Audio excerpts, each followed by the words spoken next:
It was no drive-by, brother. He was parked there all night. And the Muslim dude who walked down to me, Open.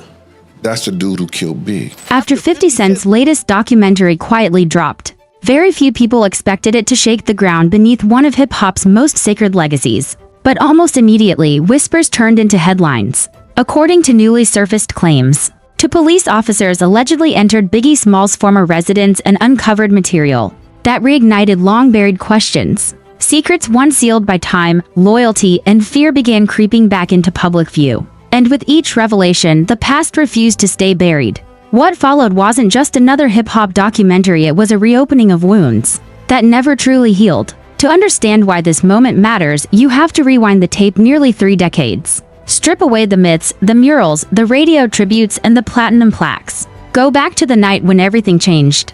March 9, 1997, Los Angeles. A city glowing with opportunity, danger, ambition, and betrayal. The air that night felt heavy, almost electric, as if the streets themselves sensed something irreversible was about to happen. The Notorious B.I.G. born Christopher Wallace had just left a crowded after-party at the Peterson Automotive Museum. The event was packed wall-to-wall with celebrities, fans, industry insiders, gang affiliates, label executives, hustlers, photographers, and power players from every corner of the music world. Flashbulbs popped relentlessly. Bottles clinked. Laughter mixed with tension. Dreams were being made, egos were being fed, and rivalries were silently measuring each other across the room. But the energy grew too intense. The fire marshal shut the party down early, citing overcrowding and safety concerns. Too many bodies. Too much noise. Too much heat. So Biggie and his crew exited into the Los Angeles night. Two green 1997 Chevy Suburbans, rented from Budget, rolled away from the museum in convoy formation.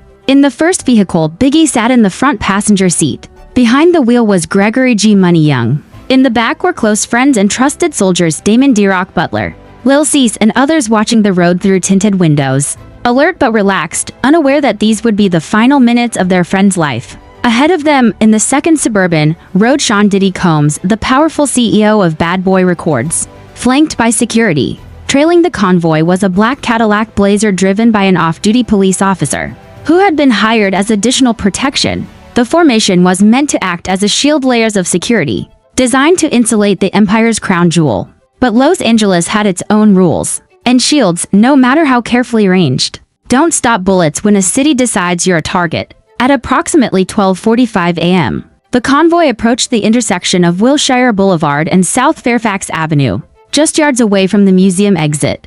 The Suburban carrying Biggie came to a stop at a red light. The street noise faded. The crowd dispersed behind them. The moment hung suspended in time. Then, out of the darkness, a dark-colored Chevy Impala SS slowly pulled up alongside Biggie's vehicle. The driver appeared calm, clean-cut, dressed in a blue suit with a bow tie. He didn't look rushed. He didn't look nervous. He looked like someone who knew exactly why he was there. The window rolled down. A 9mm handgun emerged. Without hesitation, he fired multiple rounds into the Suburban. Glass shattered. Metal screamed. Chaos exploded in seconds. 4 bullets struck Biggie. The sound of gunfire echoed down Wilshire like fireworks twisted into violence. Inside the vehicle, panic erupted. Bodies ducked. Doors flew open. Hearts raced. Smoke filled the air. D-Rock, Lil Cease, G-Money, everyone reacted on instinct, scrambling for survival. In the front Suburban, Diddy leapt out, eyes wide with shock and disbelief, as security tried to regain control of a scene that had already slipped beyond it. The Cadillac Blazer meant to protect them became meaningless in an instant. The convoy dissolved. Tires screeched. Biggie was rushed to Cedars-Sinai Medical Center. Red and blue lights tearing through the empty streets. Doctors performed an emergency thoracotomy, fighting desperately against time, blood loss, and fate. But the damage was catastrophic. Vital organs were destroyed. The wounds were fatal. Just after 1:15 a.m., Christopher Wallace was pronounced dead. He was 24 years old. That night flipped hip-hop inside out. The voice of the East Coast streets, the storyteller, the lyricist, the prophet was gone. Songs like Juicy and Big Papa instantly transformed from hits into elegies. His double album Life After Death, scheduled to release days later, became a haunting title rather than a promise. The streets mourned. The industry froze. Fans demanded answers. Who did this? Why? Was it gang retaliation? Industry rivalry? Corrupt law enforcement? A professional hit woven with betrayal? Rumors swirled endlessly, but clarity never came. Leads went cold. Files disappeared. Witnesses went silent. No arrests, no convictions. Los Angeles moved forward, but the intersection of Wilshire and Fairfax never forgot. For years, the case lived as legends spoken about in documentaries, books, and barbershops, but never truly resolved. Until now, as 2025 arrives, 50 Cent's new documentary reopens the wound with surgical precision. This isn't nostalgia. This is excavation. Early in the series, Kirk Burroughs, co-founder of Bad Boy Records and a former insider, steps into the spotlight. And he does not hold back. Burroughs claims that after Biggie's death, Diddy promised to give him the biggest funeral New York City had ever seen. A historic send-off worthy of a legend.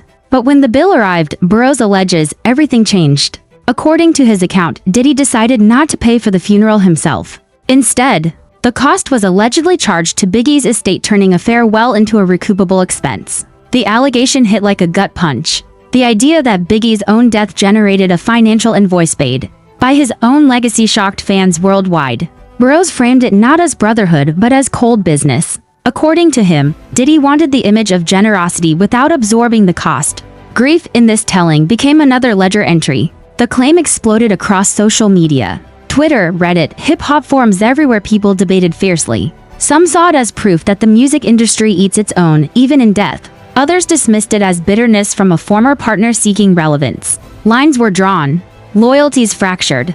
But the documentary didn't stop there. It layered in audio interviews, alleged business documents, and insider testimony, suggesting a long-running pattern of financial manipulation, contracts, royalties, control, power. The narrative pushed viewers to question whether Bad Boy Records was built on loyalty or leverage, on brotherhood or balance sheets. Another subplot emerged involving a supposed magazine cover, allegedly Rolling Stone, where Biggie was said to be scheduled for the cover, only to have his image replaced by Diddy at the last moment. However, this claim was quickly denied by industry figures, who stated there was no evidence such a cover was ever approved or presented to Biggie's team. The contradiction only deepened the controversy. Soon after, legal representatives for Diddy responded aggressively, labeling the documentary a one-sided hit piece. They accused it of cherry-picking footage, removing context, and conducting a trial by media rather than by facts. Biggie's estate also pushed back, calling the claims inaccurate and disrespectful. Wayne Barrow, who manages the estate alongside Biggie's mother, Voletta Wallace, stated clearly that the funeral costs were covered by Diddy and Bad Boy Records, not the estate. He claimed to have personally reviewed every financial document and insisted no funeral expenses were ever deducted from Biggie's royalties. That rebuttal landed hard. Suddenly, the documentary's most explosive claim looked unstable. Was Burroughs telling the truth? Or was memory being reshaped by time, resentment, and unresolved trauma? The public was left to choose between testimony and documentation, emotion and evidence. But regardless of where the truth ultimately lies, the damage was done. The conversation reopened. The legacy was questioned. The myth cracked just enough for light to get in. This wasn't just about a funeral bill. It was about how power operates when artists die. Who controls the narrative? Who controls the money? Who benefits when legends become brands? And once those questions are asked publicly, there is no undoing them. History and memory collided again.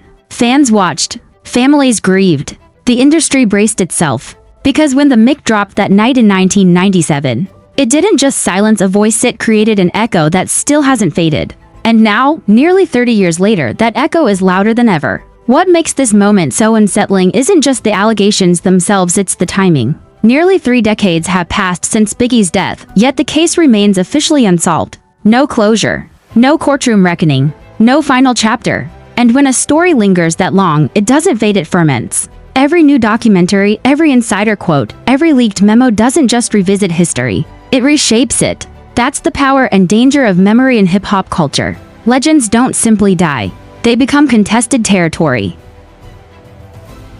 For many fans, Biggie Smalls isn't just an artist. He represents a moment when East Coast hip-hop reclaimed its voice. His lyrics carried the hunger of Brooklyn hallways, the paranoia of street survival, the confidence of a man who knew he had made it but never felt safe. When he died, it wasn't just a loss, it felt like a theft. And theft demands someone to blame. That's why every new theory, every reopened question finds such fertile ground. The documentary understands this psychology well. It doesn't rush. It lingers on old footage, slowed down interviews, grainy photographs, and silent pauses where words fail. It lets discomfort breathe.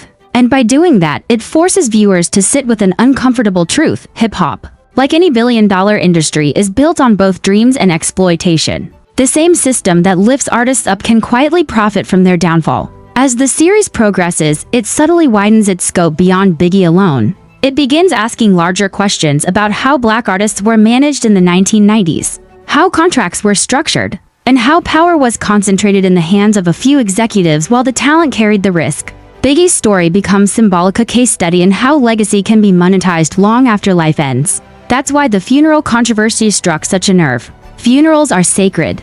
They are supposed to be the one moment where money stops talking, where respect outweighs profit, where grief is allowed to exist without invoices. Whether the claim is true or false almost becomes secondary to what it represents: a fear that even death doesn't free artists from the machinery of business. The response from Biggie's estate highlights another painful reality: families are often left to defend their loved one's dignity long after the cameras move on.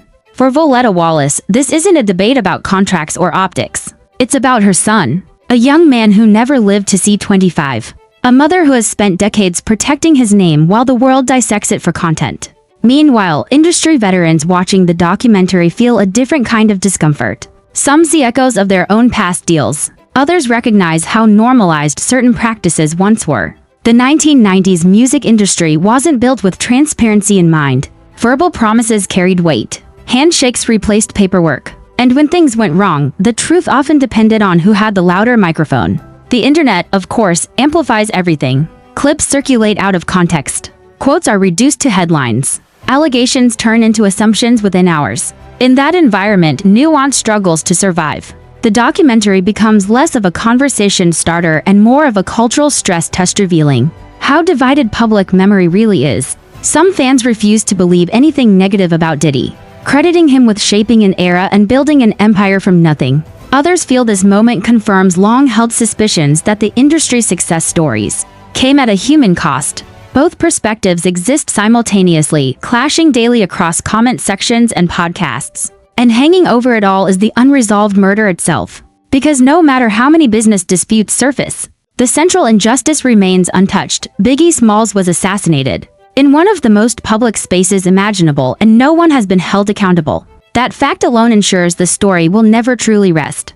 The streets still remember. The music still remembers. Every time Juicy plays on the radio, every time Hypnotize fills a club, there's an undercurrent of loss beneath the celebration. Biggie's voice lives on, but his silence speaks just as loudly. So when new documentaries surface, when old insiders speak up, when controversies reignite, it isn't about dragging the past back, it's about the past refusing to let go. History doesn't stay buried when justice never arrives. And maybe that's the final truth this documentary exposes. Not that one man was right or wrong. Not that one bill was paid or charged. But that hip-hop, at its core, is still wrestling with the same questions it faced in 1997. Who really benefits? Who gets protected? And who pays the price when the music stops? Because once the mic fell silent that night in Los Angeles, it didn't just mark the end of an artist's life. It marked the beginning of a story that still hasn't found its ending. As the documentary continues to circulate, one thing becomes impossible to ignore. This isn't just about Christopher Wallace anymore. It's about an entire era of hip-hop that was built fast, loud, and often without a safety net. The 1990s were a time when rap exploded from the streets into boardrooms. But the rules of that transition were never clearly written. Artists were moving millions while still thinking like survivors. Executives were learning power in real time. And somewhere in between, trust became currency and sometimes collateral. Biggie existed right at the center of that storm. He was not just an artist. He was an asset, a symbol, a brand in the making. His voice carried neighborhoods, but his image carried value. And when someone like that dies suddenly, the vacuum left behind doesn't stay empty. It fills with lawyers, narratives, documentaries, and disputes over who gets to define the truth. That's where 50 Cent's involvement adds another layer. 50 isn't just a filmmaker here, he's a survivor of the same system. Shot 9 times. Cheated out of early deals. Betrayed by people close to him. When he turns the camera toward Biggie's story, it doesn't feel accidental. It feels personal. Almost like a warning disguised as a documentary. A reminder that success in hip-hop often comes with invisible debts. The documentary subtly frames Biggie's death as a moment where innocence, whatever was left of it, officially died in hip-hop. After March 9, 1997, the industry changed. Security budgets ballooned. Labels became more corporate. Artists became more paranoid. Trust eroded. The idea that fame equals safety was shattered forever. And yet, despite all the lessons learned, the core problem remained unresolved: accountability. The murder investigation itself is a ghost hovering over every conversation. Multiple theories have surfaced over the years: gang retaliation, police corruption, hired hits, but none have reached a courtroom verdict. Files were mishandled. Jurisdictions clashed. Witnesses disappeared. Silence won. That silence is why every new claim feels explosive. When justice never arrives, speculation becomes its replacement. People fill the gaps with stories, memories, and assumptions. The funeral cost allegation didn't just reopen financial questions, it reopened emotional ones. It asked fans to reconsider who stood where when the lights went out. For younger audiences, this documentary serves as an introduction to a reality they never lived through. For older fans, it's a reminder of how raw those wounds still are. It proves that time alone doesn't heal cultural trauma. Only truth does, and even that can be painful. Biggie's music continues to age gracefully, but the circumstances around his death remain frozen in controversy.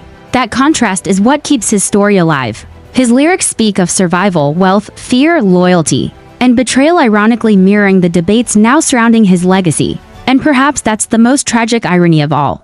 Biggie warned the world about the cost of success. He rapped about paranoia, about watching your circle, about how fast love turns into envy. Yet even in death, his story became entangled in the very dynamics he described. As the documentary fades to black, it doesn't offer neat answers. Instead, it leaves viewers with discomfort, and maybe that's intentional. Because comfort would imply closure, and this story has none, not yet. What remains is a question hanging heavy in the air: when legends die, who tells their story? The ones who loved them? The ones who profited from them? Or the ones still searching for truth decades later? Until that question is answered honestly, Biggie Smalls' story will never rest. His voice may be immortal, but the silence around his final moments continues to echo louder with every passing year. And maybe that's why this documentary matters. Not because it solves the mystery, but because it reminds us that some stories refuse to end, not until the truth finally catches up with the legend.